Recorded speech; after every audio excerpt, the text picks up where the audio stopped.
এমনি chair skill লিগা পরে তো পেট ব্যথায় বাঁচমু না। ও ভাই আপনাকে অন্তে আমার একটু এটাতে দেন না। এ আইছে নব যত প্যাকেটে ঘুরাই দিমু, যেই সময় টাকা চাইছিলাম ওই সময় দেশ নাই কি লিগা।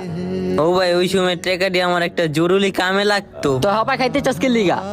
ও ভাই আপনারা সবাই খাইতে আছেন, আমারও তো সবাই খাইতে মনটা চাইতে আছে। যদি আপনারা না খাইতেন তাহলে আর আমার খাইতে মনটা চাইতো না। হবাই তোর খাইতে মন চাইতাছে, কে তোর কাছে কি টাকা আসল না রে?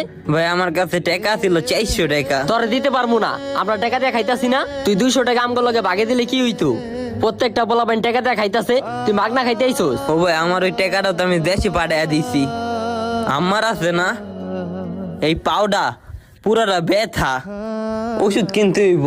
জানেনই তো আপনারা আমার কোনো বড় ভাই নাইকা, আমার বাপটাও কিছুদিন আগে মারা গেছে। আপনি কত ভাই ফ্যামিলির কোনো চিন্তা নাইকা, যা ইনকাম করেন নিজেরাই খরচ করেন। কিন্তু ভাই আমি যা ইনকাম করি না, আমার এই টাকা দেশে পাঠাইতে হয়। আমার